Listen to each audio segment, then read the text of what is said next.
جوانوں نے سوال کیا ہے کہ آج کل انٹرنیٹ کے اوپر مختلف قسم کی ایسی گیمیں آئی ہوئی ہیں کہ جن کے اندر انسان پیسہ لگاتا ہے، پھر وہ اس کے کچھ نتائج ہوتے ہیں، پھر ان نتائج کے نتیجے میں بندہ پیسے ہارتا ہے یا جیتا ہے۔ تو انہوں نے ایک مثال دی کہ جیسے کوئی جہاز والی گیم آئی ہوئی ہے کہ جس کے اندر وہ جہاز اگر اوپر جائے تو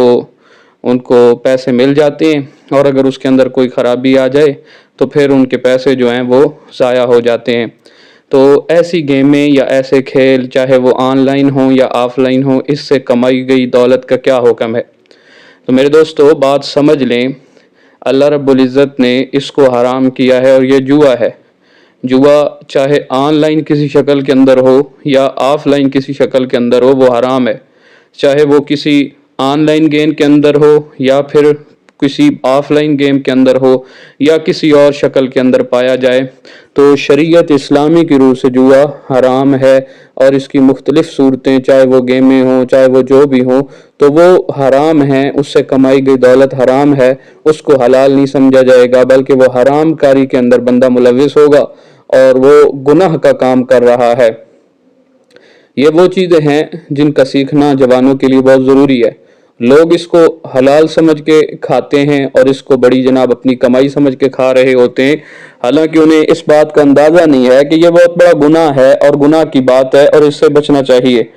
قرآن مقدس کے اندر اللہ رب العزت فرماتے ہیں، یسألونک عن الخمر والمیسر قل فیہما اسم کبیر ومنافع للناس واسمہما اکبر من نفعہما۔ میرے حبیب آپ سے شراب اور جوئے کے بارے میں پوچھتے ہیں تو آپ فرما دیجئے کہ یہ کیا ہے؟ ان کے اندر گناہ کا کام ہے، گناہ کی باتیں ہیں، اور ان کے اندر نفع تو ہے لیکن نفع بہت تھوڑا ہے، تو ان کا گناہ جو ہے وہ نفع سے زیادہ بڑا ہے، اسی لیے یہ چیزیں شریعت اسلامی کی روح سے حرام ہیں، ان سے بچنا از حد ضروری ہے۔ اگر کسی بندے نے ان سے کوئی پیسے کمائے ہیں تو اس پہ لازم ہے کہ وہ ان کو بغیر ثواب کی نیت سے صدقہ کر دے، تاکہ خود اس کو استعمال نہ کرے، کیونکہ جو چیز حرام کے لقمے سے بنتی ہے وہ جہنم کے اندر اس کا ٹھکانہ ہے، اور حرام کے لقمے کی نحوست یہ ہوتی ہے کہ انسان کے اخلاق بھی خراب ہوتے ہیں، انسان کی دینداری بھی خراب ہوتی ہے، اور وہ مختلف قسم کے گناہوں کے اندر ملوث ہو جاتا ہے۔ تو بات سمجھنے کی یہ ہے کہ یہ جو جوئے کی گیمیں ہیں ان سے بچنا چاہیے، اور انسان کو حلال کام کی طرف آنا چاہیے، تاکہ اس کی کمائی کے اندر حلال آ جائے اور وہ حلال کمانے والا بن جائے، اور جب وہ حلال کمائے گا تو اللہ رب العزت اس کو اجر عطا فرماتے ہیں، اور جو حرام کماتا ہے اور حرام کھاتا ہے اس کے اوپر اجر نہیں ہوتا، بلکہ اس کے اوپر الٹا گناہ کے کام ہے اور لعنت برستی ہے۔